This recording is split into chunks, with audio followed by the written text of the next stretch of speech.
What's going on, YouTube? It's Sensei, the place to be chilling, Mr. Andy, and not Deion Sanders for prime time.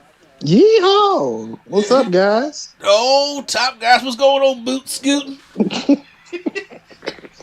we are back here for the midweek wrestling war, and boy, was it a war this week. So, we got NXT 2.0, which for something that is not actually like over the top edgier. They made some edgier content this week.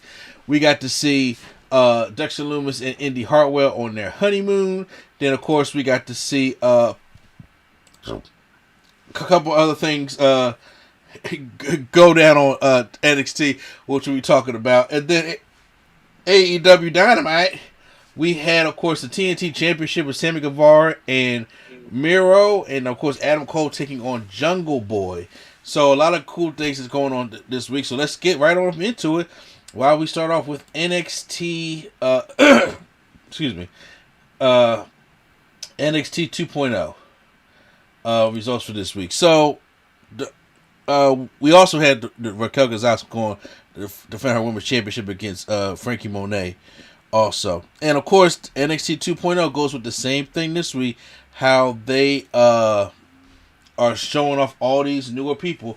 But we start off this week with a no disqualification match between B-Fab and Elektra Lopez, which I was shocked that they was going to do that, because I thought they was going to build up to that matchup, and eventually Swerve going to have his match with Santos, and then we're going to have our Hit Row versus Legado del Fantasma in the first place. But no, we move right on into this, and B-Fab, and they're going at it with this no disqualification matchup. So here's the thing: I like B-Fab. I like her rap. I like her character. I like her everything like that. But she is green as goose shit. And there's like certain levels to green. Like 2 weeks ago, I was like, when I seen her in a singles match, I was like, okay, yeah, she got a little work to do. I thought Elektra Lopez is green too, but she ain't as green as B-Fab. And they had no disqualification match here, and now it's just like. Well, I would assume that everybody that they're bringing in is about to be green. So fair. You can't have 20, 30 new people debut and none of them ain't green. Yeah, but that's why you got to work with some veterans. You know what I'm saying? People that are not green. What's a veteran? So, we don't need those. Someone get out. And you can just tell by the way they was trying to use the weapons in the matchup here. They pulled out a table, and then but Elektra Lopez like throws the table into B-Fab's gut, and she takes it down. But then she takes Elektra Lopez's leg, and then on the table leg, like slams the leg down on there. But they never used the table, and I was just like, other than just those two kind of spots, they use some steel chairs, they use some candlesticks. B-Fab sets Elektra Lopez is like suplexing her on the steel chairs. Like each one she doing in the ring, she gives her a scoop slam on them. B-Fab tries to set up a chair in a sitting position, and then Elektra Lopez gives her like a cross body while she's sitting on the chair. Well, not sitting on the chair, but she falls to the sitting position on the chair, which doesn't really look like the greatest. And she hits a gut buster to B-Fab on another chair, and it's a sit-out powerbomb for the win. So that was the opening matchup, and I'm like I said, both these women. I mean, it was cool. I'm glad they got it. They was really trying, but they are really green. So if the rumor is true about trying to call Hit Row to the main roster, she don't need to be there. She can't hang with none. She cannot hang with none. B-Fab cannot hang with none of those women that are there. And don't Eva Marie, huh? Eva Marie. I hope Eva fucking Marie's out there, but I mean maybe. I don't even Marie can't hang with nobody neither.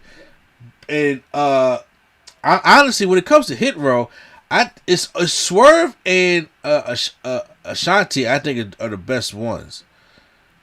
Top Dollar can use some work also. But I mean, yeah, we'll see. But Swerve and Ashanti, I think Ashanti Adon should be an indie star also. I don't think he was an indie star, but well, not a star, but he worked in the indies, kind of like Carmelo Hayes did. No, I don't think so. Okay, well, we know Swerve did. Yes, I don't think that Ashanti worked at indies. I think he just like worked, like did school. Okay.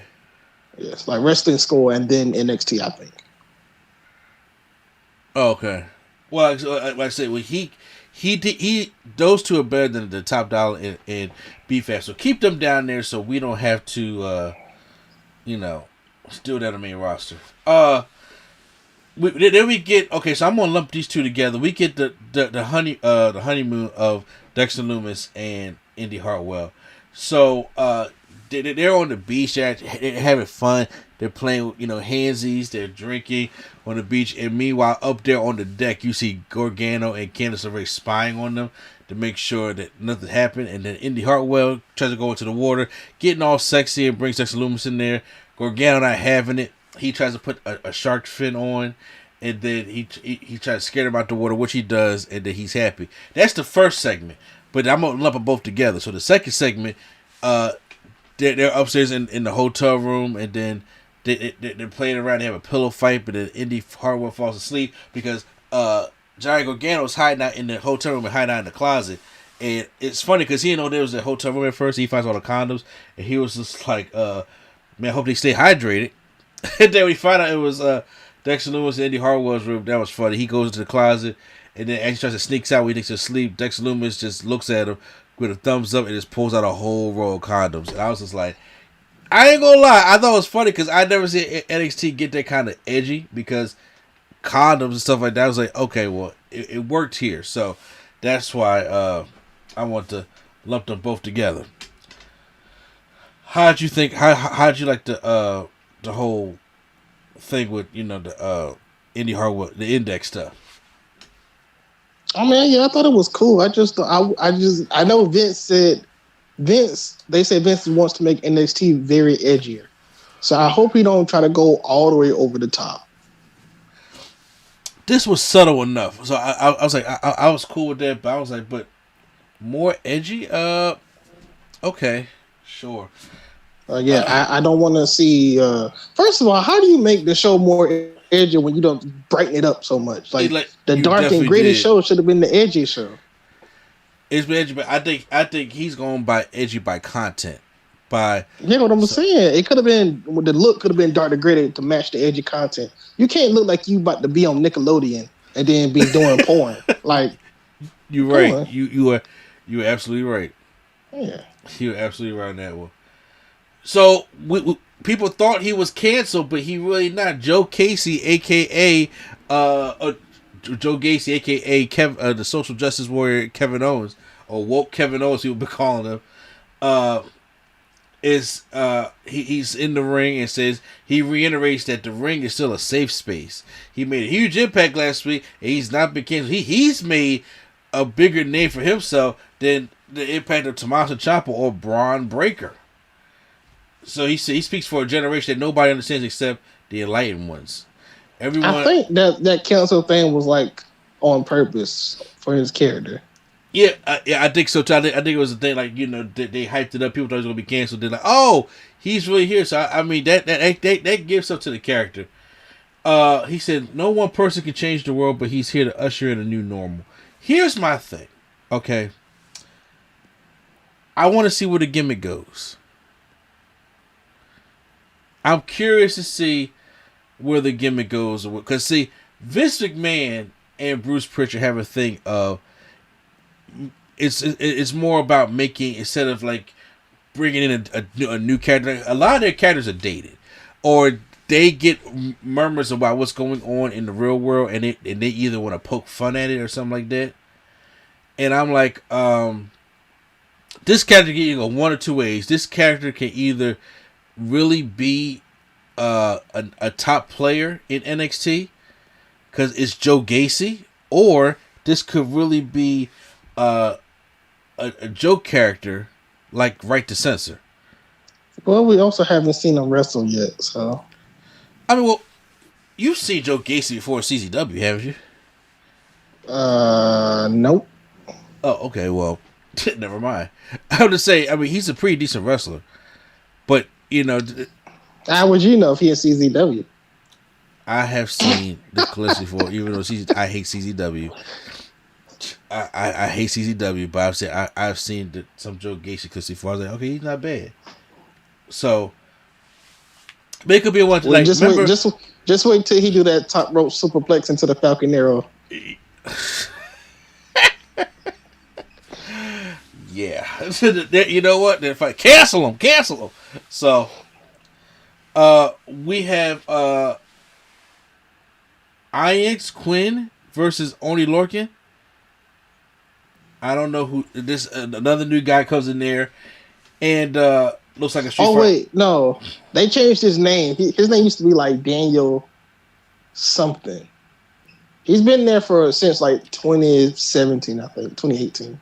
Well, I think he's Samoan. Daniel Villita. That's what that Daniel Villita, something like that used to be. Because when they used to have all the shows in Florida, they used to do the Coconut Loop. Yeah, he used to team with Kona Reeves was his tag partner. Oh yeah, the one that got fired. He's Samoan drop, and he's running for him, and he wins the matchup. MSK is out for an interview, and they said they're going to continue to smoke the tag team division. He said no matter if it's the old guard or if it's any of the new cats out there, that they're going to run them over. Then here comes the Grizzly Young Vets come out and says, how can you talk about being fighting champs when you don't put the titles on line? But then Carmelo Hayes and Trick Williams come out. It says you can't talk about championship without discussing him because he's the golden ticket. All right, and Trick tries to say, you know what, we just cash this in right now and get them tag team titles, but he kind of holds them off. And I'm kind of hoping Carmelo Hayes does not waste that contract on tag team titles. I really hope that is not the case because that would be stupid. Because yeah, he could go for something so much better than that. So as they're talking, and MSK tells the Grizzly investor shut up, and he said, "But yo, Trick, if y'all want to keep popping off at the mouth, they already proven that the Grizzly invents what did they say? He said they could beat them, and they could beat the Grizzly invents also. But then here come one of NXT's newest tag team, Josh Briggs and Brooke Jensen. Do we have to say where they came from, Prime? The meeting. They came straight out the meetings, and you know what's funny? I thought that when he said, you know one thing, Briggs, I made myself a promise this morning. I said the next person that get smart with me, I'm gonna punch square in the mouth. And I was like, what's happening? So so Trick tells them to get their hick asses, their boot scooting, some asses up out of here, and then all of a sudden they start brawling. MSK leaps over. Oh, when you brawl to somebody saying tootin' scooting to you in your face, toot scoot. I start fighting too. Grizzly Young Vets sitting like, why is everybody talking in riddles? And then they was getting pissed. MSK knocks them down. They fly over the ropes and take everybody out and land on their feet and everything, showing them why they are going to the best. And so a fatal 4-way tag match. Gotcha. Yeah, there you have it with all this. I was like, but yeah, sure. Raquel Gonzalez's interview says Frankie Monet is good, but she'll be another name checked off her list. So then Gigi Dolan, JC Jane, and Mandy Rose walk past. Mandy Rose, she looked better this week. I think I like the wet hair now. And she says that tie looks good on you, but it looks even better on me. And I was like, all right, well, we have a NXT Women's Tag Team Championship. Io Shirai and Zoe start taking on Toxic Attraction. I'm like, well, the only one to me is attractive is Mandy Rose in this group, to be honest with you. But I get it. I think it's a decent matchup so far. Zoe hits a toe plate to the floor, and on Dolan, while Io goes for the moonsault and wins the matchup. So there you have it. They have a video package on Braun Breaker, and he says he's not NXT to make friends. He wants the NXT Championship, and he doesn't plan on waiting long. So it looks like he's going to get that fucking championship. Holla if you hear me. For all my freaks. Boa, because it's still a thing, versus Andre Chase. Did you say Did somebody say Andre Chase? I'm mad that he still wrestles with like the fucking sweater on. That's kind of like what Terry Funk did. He got the same sweater. Yeah. So instead of him saying "Funk you," it says "Chase you." He gets Chase gets all up in Mi Ying's face, who sprays him in the face with the mist, and he gets back in the ring, and Bo hits a pressure point strike for the win. Bo wins the matchup. Cruiserweight title match from Diamond Mine. Roderick Strong is out there versus Grayson Waller. Now, this is a debut match of Grayson Waller. He actually was impressive. He came out with a lot of energy. He attacked Roderick from behind. He did the double underleg elbow. I was like, oh, he definitely plays 2K and tries to get that double between the legs dunk going on. So I thought that was good. He comes down, but Roderick Strong hits him off guard with a flying knee and retains his championship. So Eli Knight is interviewed backstage, and he looks like he said he looks like a Punk, the uncrowned champion, is not going to let someone like Oshie Jones come here and spew a bunch of BS about him. And then Oshie appears right behind him and he says he's never seen anyone like him. And then Andre just comes in, rushing past him about his loss. I said, this is bullshit. And then they start fighting. So I was just like, well, LA Knight is getting beat by Oshie Jones next week. Yep, just like he got beat by Braun Baker. Wagner. So I'm like, he probably will come in the draft. He probably needs to come up like ASAP. We got the Coral Jade and Trey Baxter thing kissing backstage, and I'm like, can't wait to make her debut next week. Whatever. So then we get the NXT First Talk Show, Lash Legend, lashing out with Lash Legend. And she comes in there and she talks about the upcoming draft. She knows, before she does it, she knows a little bit about drafts because she's got the rebound record in a single game that earned her a WNBA draft spot. And she also talks about, being best college basketball player. So we got some background about who Lash Legend is. She talked about Jade and Baxter kissing, and then if she wants a real man, she shows up a picture of Ike Manjaro with the blazer. And then she said, and the legend award of the week, Lash Out, goes to Andre Chess for the Pee Wee Herman lookalike. And she said, you bet he won't come and do that to her because I'm going to kick his I'm like, all right. And that's what you have it. So, Pride, how did you feel about lashing out with Lash Legend? I'm going to tell you, she probably going to be the next women's champion, but I'm just not feeling it.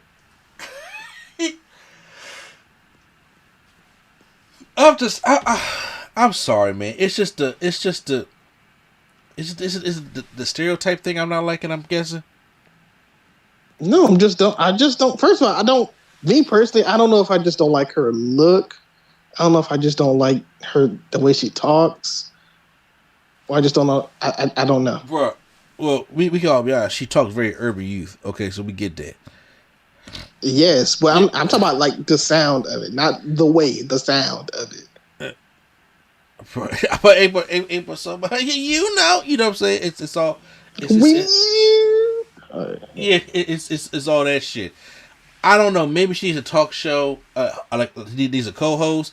Maybe need to bring special guests on there. I gotta see where this thing is probably trying to go. I mean, look, I get y'all trying to just bring out the new people here, but I don't know. She gonna have to probably get in the ring soon. So I gotta see how that works out. Ridge Holland takes on Kyle O'Reilly after Kyle O'Reilly makes his return. So the match is pretty good. As Ridge Holland takes control of it mostly. Pete Dunne tries to interfere, but it backfires. O'Reilly hits the folding press for the win. So Kyle O'Reilly wins the matchup. Oh, and don't forget, We got a boy. After the match, dude, they attack Kyle O'Reilly, and your boy Von Wagner comes in to eat up the odds between him and Kyle O'Reilly. Why? Because we got to get cool Kyle out of here somehow. And speaking of why, we have Tony D'Angelo, who will make his WWE NXT 2.0 debut next week to beat up all the wise guys. The tradition will continue. You know what I'm saying? The Italian from Chicago. Oh, is this gimmick not dated or what? It is. This take is dated. I'm just like, this is early 2000s WWE or late 90s. And I'm like, Tony D'Angelo. I'm like, oh, God. How do y'all think this is cool? Women's Championship, Raquel Gonzalez taking on Frankie Monet with Robert Stone and Jessica May at ringside. I thought this match could have been better. It was actually moving kind of slow. I don't think these women have no chemistry whatsoever. And it kind of just came out like out of nowhere when Gonzalez hits her. I forgot what she calls it, but the one-arm powerbomb. For the win and beats Frankie Monet. After the match, Gonzalez posts with the title, then Toxic Attraction comes out, and they all stare her down. Then they all attack her, and we have Mandy Rose holding the title up at the end. I have no problem with Mandy Rose winning the NXT Women's Championship. I don't either, but I personally don't care about Toxic Attraction. No, Mandy Rose. What? Why? I just don't. At least I know Mandy Rose is more established. She shows she can wrestle. She's the way better Eva Marie. So I have no problem with her. And then she wasn't gonna. They wasn't gonna give her nothing on the main roster, like the women's championship like that. But I'm like, but if she can go to NXT and win that championship with her new look and her new gimmick now, I think why not? Sure. Because this is like their version of the Beautiful People from Impact. I don't like how you just gonna disrespect Velvet Sky and them like that, but all right. I already told you, Angela Love was the best person in that group. I am not a fan of Velvet Sky like that. And Master Rain, even though she probably was the most successful one, I'm just like, I still think Angela Love didn't get her due. So I'm just saying that the other members of Toxic Attraction obviously are just there to be there, but it's all about Mandy Rose, and I like to see good things happen to Mandy Rose. But it's alright though, because now it's time to go over to AEW Dynamite. We are in Rochester, New York, so we are in the home of Brody Lee, and Brody Lee died back in December of last year, and it's it's still being felt. It's felt today, but. Everybody had the Brody signs. It was a lot of love in Rochester, New York. And it's Wednesday, and you do know what that means. So, we got a lot of stuff going on. And then next week is going to be the AEW anniversary, the 2-year anniversary show. So, they got a lot of stuff planned for that show. I can't wait for it. Now, that's when it's supposed to be coming up here where I'm at, right? Philly? Yep, it's going to be in Philly. Yep, Leocore Center. I don't know if I'll be able to get down there. I don't know if they still got tickets available. I don't know, but it'll be exciting. So you must know something I don't know. They announced the card for the show. I'm kind of just the card? Oh yeah. First of all, Hikaru Shida coming back, and she finally gonna be in the match. First of all, she never left. Yeah, well they treat her like she left. She's been on Dark. I told you, as soon as you lose the women's championship, they just send you to Dark and act like you haven't been there. They act like she went back to Japan when she's been there the whole entire time. She's at every show on Dark or on Dark Elevation. She's been there. Somebody like her. This is why they have problems with the women's division. She needs to be on TV. You can't just say that if they lose the championship, you got to send them back to Dark. All the champions that lost got sent back to Dark. Riho, people's like, oh, she went back to Japan. No, they just sent her to Dark. Nyla Rose, they just sent her to Dark. That's what I'm saying. I think that's why they're coming out with that secondary women's championship because you So they can't. can send them on, so they can have a championship on Dark. Yeah, so no, they can have a championship on Rampage. I'm just because look, you gotta think of it like this. Can you agree? Is that the right way to treat the women? If they like, it's like if once they lose, somebody loses a storyline or loses a feud or loses a championship, they gotta go right back to Dark. It's one thing to send them. It's like to the point. A lot of people don't watch Dark or Elevation on YouTube all the time. Mm-hmm. You know, I don't watch. Like they won the championship for a reason. So it's like, why would you not want them on TV? I know they like to interchange people, they interlock people, but it's like they send them to Dark or Elevation and then don't even mention them. They don't even mention like so and so is 20-5 and so is whatever. They don't mention nothing about them. And then when they come back, they act like they've been not on the show for this whole time. That's why it's lost to me. I understand Dark and Elevation are canon, but the times that like every time I get a premiere for like Dark coming on or Elevation about to come on, and I'm like, all right, honestly, I'm doing other stuff, so I was like, I don't sit there and watch it. But then when I watch Dynamite, I'm like, y'all have literally one women's match on the card most of the time, and that's it. I'm not gonna lie to you, they use them all for Dark. I swear it'd be like 6 or 7 women matches on Dark. Oh my god, it'd be so many. This week. This year. I watched it this week.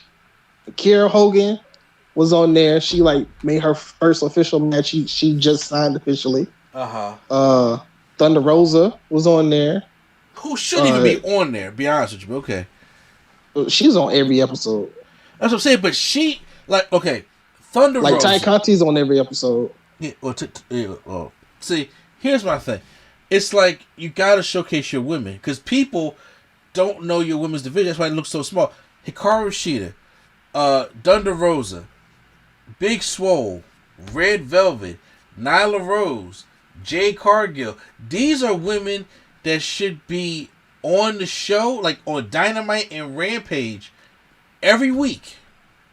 Serena D, like those women need to be showcased more, opposed to just like Britt Baker, just Britt Baker and her crew and y'all women's match, and then y'all can build up. So if you want to keep Kiera Hogan down there, if you want to keep Ty Conti or any of the other women down there, so they can build them back up, that's fine. But there needs to be a set of women that they promote and show on a weekly basis on Dynamite and Rampage. Like I'm hyped for Rampage this week because we got a triple threat no disqualification match between Jade Cargill, Nyla Rose, and Thunder Rosa. I'm like, finally, y'all giving another storyline that's not involving Britt Baker.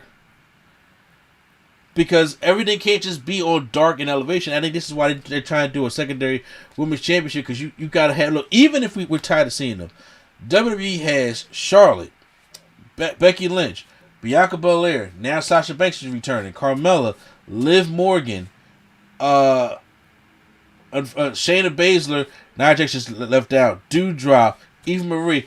Those women, even though they're not being booked well at all, Alexa Bliss, are shown every week on Raw and SmackDown. Am I lying? Nope. That's what AEW has to do. Yeah, they definitely make it WWE definitely make it a point to showcase their women talent. AEW they gotta work it out. So hopefully they will start working it out soon, or get a better format on how to do it. You're right. Adam Cole, if you watch Dark, you'll be like, oh, this is an all women show, pretty much. Because Dark kind of reminds me of like that Women of Honor approach. Remember how Ring of Honor had their hour Women of Honor show before Ring of Honor, because they don't showcase no women on that show, which is stupid to me. And I'm just like, yeah, they got a Ring of Honor Women's Champion now. Huh? They got a Ring of Honor Women's Champion now. Yeah, but they barely be. He still be. Ring of Honor, I think, is the worst, but AEW is not that far behind. Like I said, they need to showcase more of their women on the show, and I don't think they're doing that. Adam Cole comes out for the first matchup to go up against Jungle Boy. So I was like, oh, this is going to be a decent matchup. I know he's going to do this early neither. But I did say last time that if Adam Cole and Jungle Boy go at it, that Adam Cole needs to win the first one because Jungle Boy needs to win the rivalry, the whole feud. But Adam Cole will win the first matchup. And this matchup was good to kick off the show. These guys were excellent. They did everything they needed to do. Adam Cole hits the Panama Sunrise on Jungle Boy, and Jungle Boy kicks out. Adam Cole does a great job selling it to Harvey Helpers. It's like, yo, really? He kick out? I'm glad that they actually put some emphasis like, yo, I finish people off with this. But Jungle Boy was fighting back, and he pushes Adam Cole up against Aubrey Edwards, and he gives him a low blow, and then he gives him the boom knee right to the back, and Adam Cole gets the victory over Jungle Boy. But it was a damn good match. Then being the Elite music hits, I like how CM Punk was just like, he's on commentary. And he was just like, I like how he went to this, nice heavy metal, and next thing you know, this crap comes on. She was like, is this even a song? This crap is so the outfits. I'm like, dang, okay. He was upset. I was like, he was entertained tonight. CM Punk was entertained tonight on the stuff. Carl Anderson says the Elite need to have Adam Cole, the AEW champion. Kenny Omega comes out. The Grays tag team the Young Bucks. While they are no longer tag team champions, they're still EVPs. Extremely violent people. Cole said he beat Jungle Boy by himself because he is elite.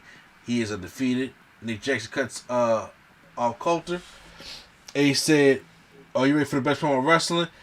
Just Nakazawa, but everybody starts chanting CM Punk, so he's still very much over.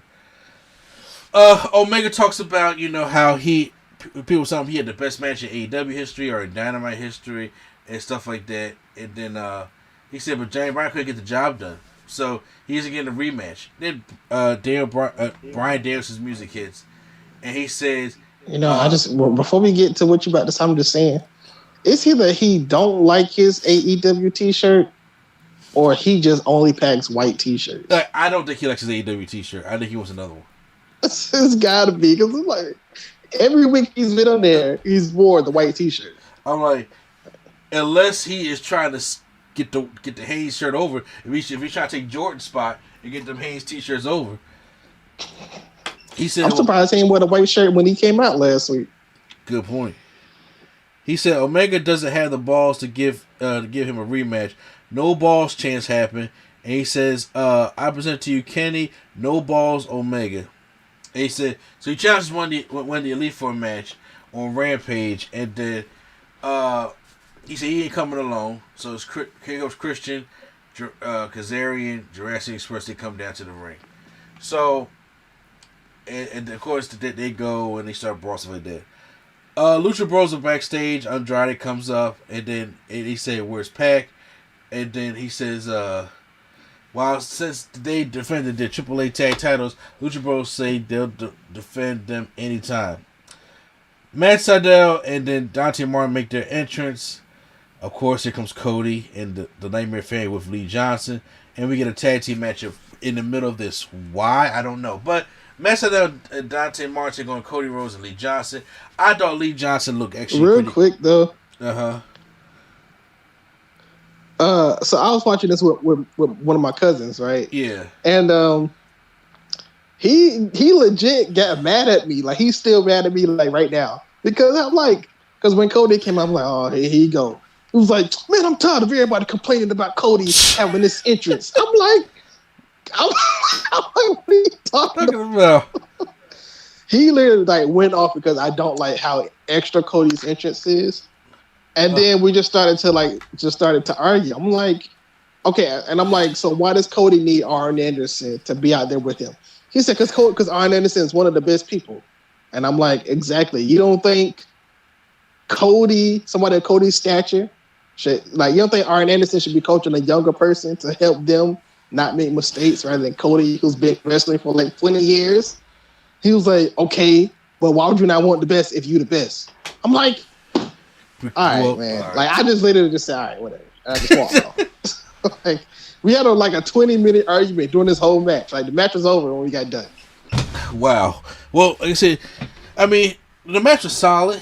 I thought Lee Johnson did his best work to date in this matchup, and he hits a super kick on Dante Martin, hits a neck breaker like one of them Adam Cole style, bring the knee up neck breakers on Dante Martin. Yeah, he also heel tagged Cody. You said heel tagged? Yeah, like Cody was on the ground. He literally picked them up by his tights, pulled them to the corner, tagged himself in, and then did the move and then won. Yeah. Oh Lord, I guess there's friction in the Nightmare family. And I think Cody should just go heel. They about to boo him already. Exactly, but but to do the whole Nightmare family go heel or just Cody? No, just Cody. Okay. I'm about to tell you why. So right. this is not he argued throughout the whole match. This is where I missed the after match promo. So what happened? We get Arn Anderson, right? Yeah.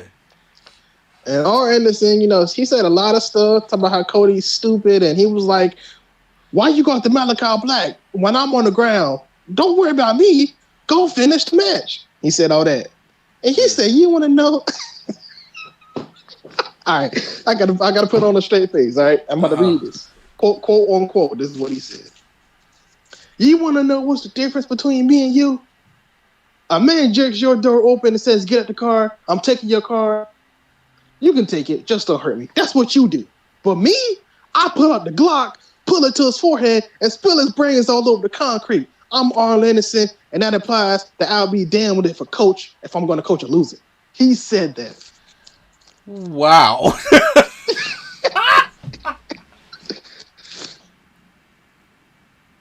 So from now on, I'm calling him Armed Anderson. Armed. So yes.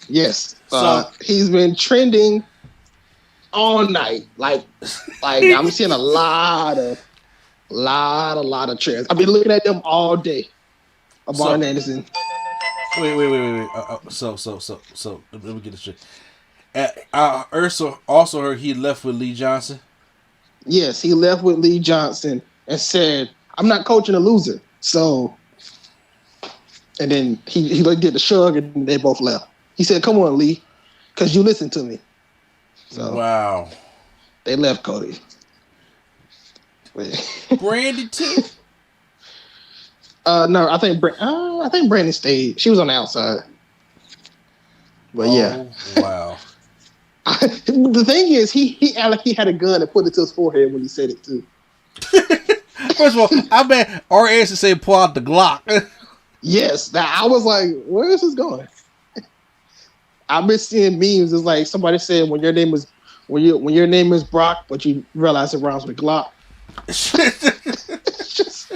It's just like that's why his son named Brock because it rhymes with Glock. It's just oh my gosh, a lot of Arn Anderson memes going around. Oh god, yeah. That's great. Damn man, I missed it. Oh yes. So now it's time for another trios match. We get Jon Moxley, Eddie Kingston, and Darby Allin taking on Bear Country and Anthony Green. They came out through the crowd. Yes, but the less I say about this, the better. Moxley and Kingston hit the violent crowd to get the victory. Sting hits a Scorpion Death Drop on Green as they all celebrate, holding up Brody Lee signs. What the hell did you just send me? I think Arn Anderson.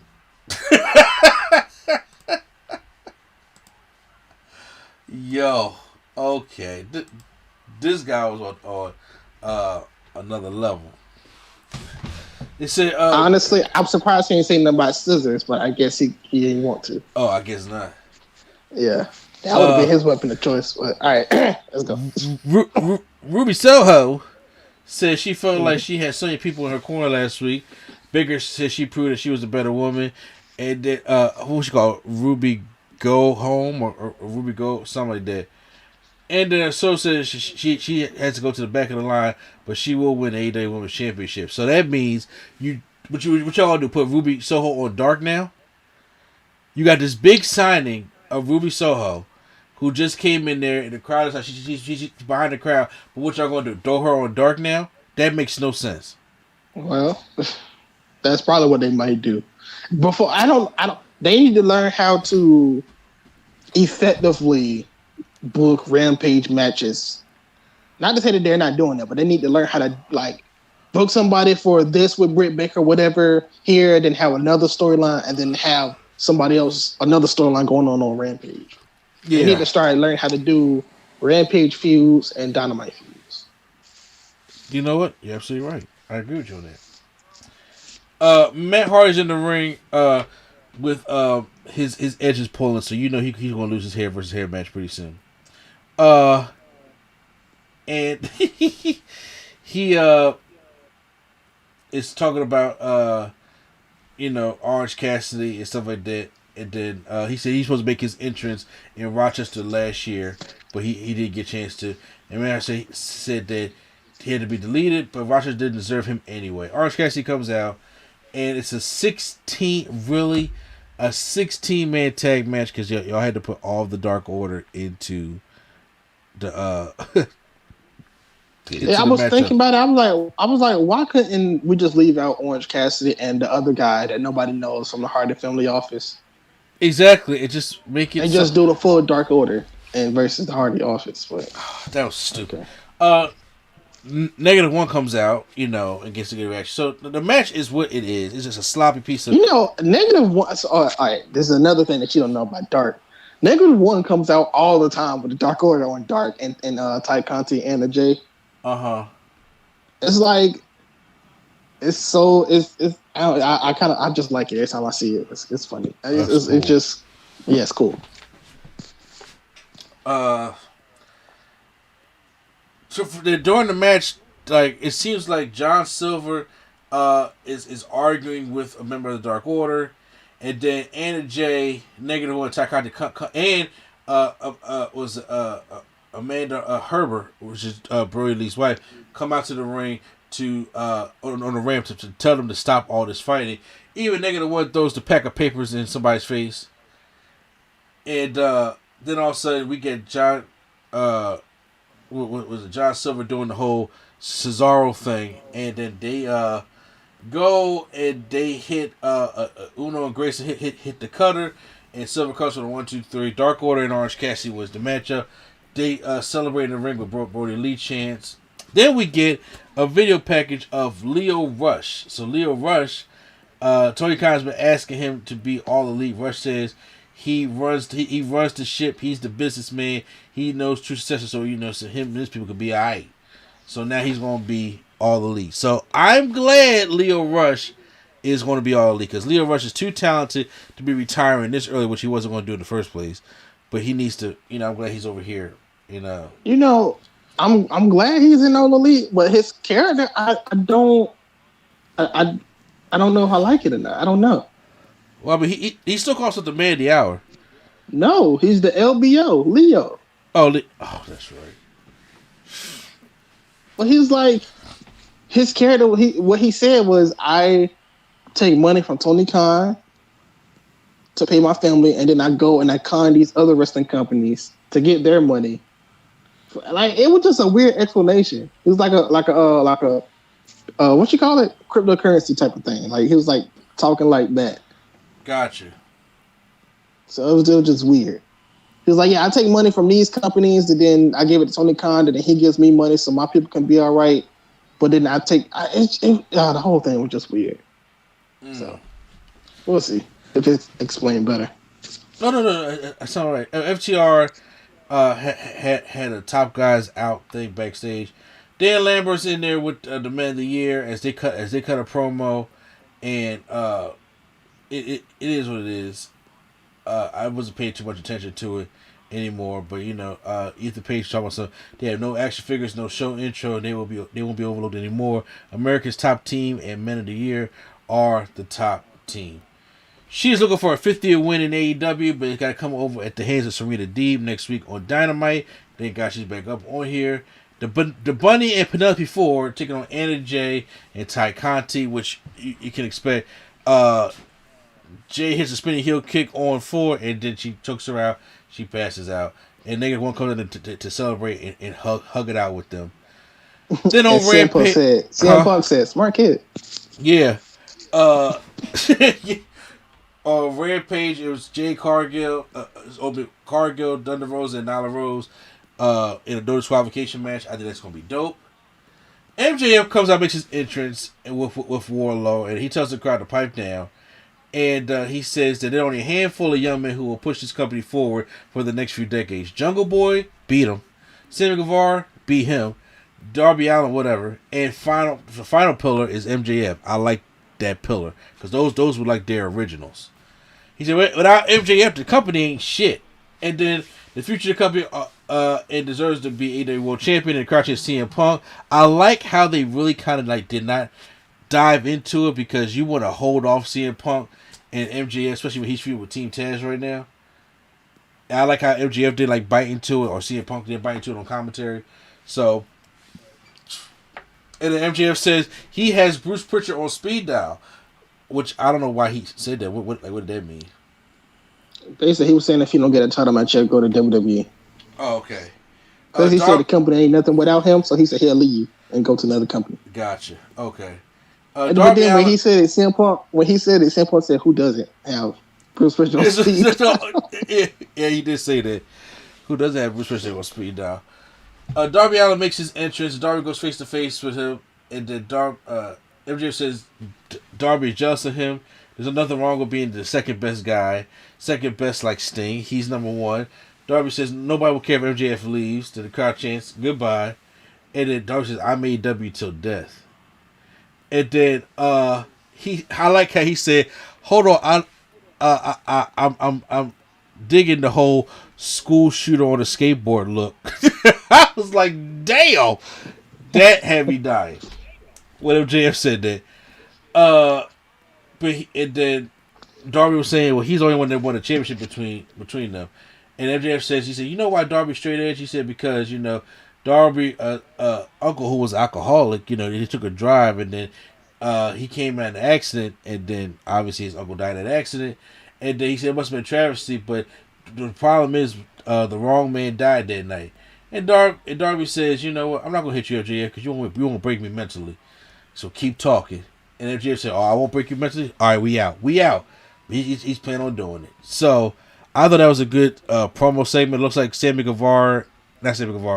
Darby Allin and MJF is going to be the new next in line for this. You think? That'd be interesting. Yeah. TNT Championship, Miro taking on Sammy Guevara in the main event. Good matchup here. There was not a way I thought that he was going to win this matchup at all. Especially when Miro is just like, dominating him throughout the whole matchup. Even Sammy Guevara tries to go for a shooting star press and Miro catches him. They stumble a little bit, but Miro catches him and puts him into a belly-to-belly suplex. I thought that was impressive. Let's see what else happened. We got Guerrero hits a super kick, another super kick. Itsuguri and Guerrero hits a spinning cutter from the top rope. And then Miro hits a macho kick, cuts for the 2 count, doesn't work. Sammy Guevara falls out the ring. Yeah, I knew it was over when Sammy hit his reverse burning hammer GTS type of move. Yeah.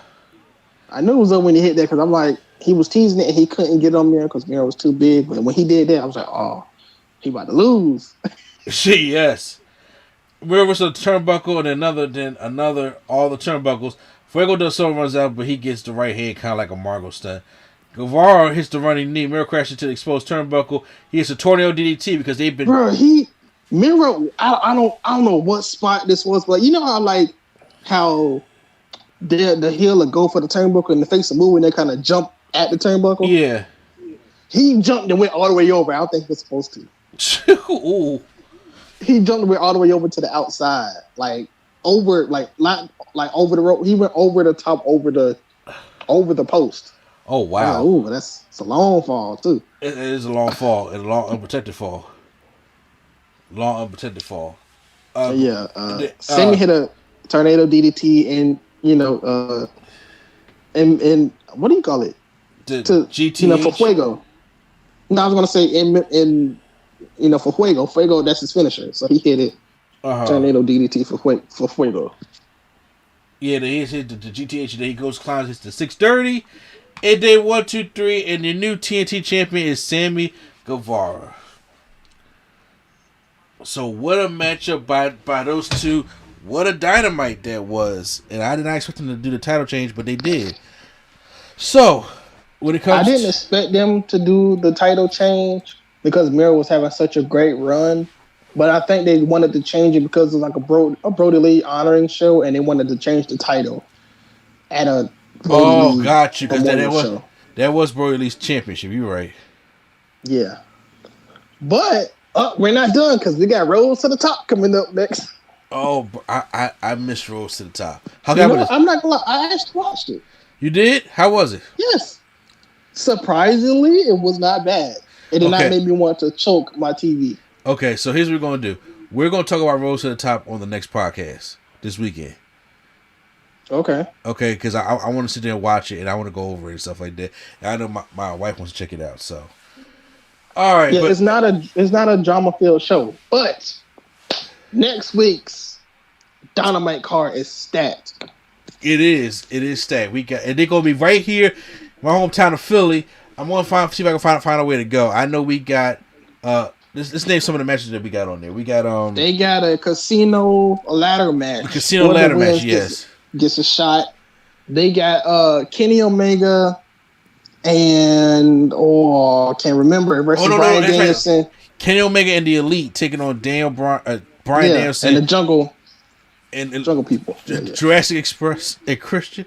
Okay, yeah. That's what it is. Yeah, we got Hikaru Shida versus Serena Deeb. And this was announced on Rose to the Top during that commercial break. Sammy Guevara will be defending his championship already against Bobby Fish. That's right. Yes, Bobby Fish is coming to AEW. Yes, I don't know if he's signed, but I do know they're having a match. That definitely should be dope. I wonder if him and Adam Cole gonna say something. I mean, you got 2 members in AEW and 2 members still in WWE or NXT, so that should be kind of dope. But easily, I'm saying, do you think they'll pass by each other, or they'll have a segment where they just look at each other, or just be nothing? I think they'll pass by each other. That'll probably be that's probably all we get right there. So yes, I definitely have AEW wins this week for me. How about you? Yep, AEW wins this week, and the way it's looking, the way that they be building these shows, though, they might be every week. Yes. And then, so we'll be back here with a Rampage and Smackdown review, because Smackdown will be day 1 of the draft. So that'll be Friday. So hopefully on Saturday, you guys will have those shows for you guys. So that's all we're good. We're about to be out. So once again, this is listen to this part of the podcast. We are moving on, but once again, this is NC and the place to be. Chosen only Mr. A&D, and not Deion Sanders for prime time. All right, y'all. All right, and the Nerd Coalition is out.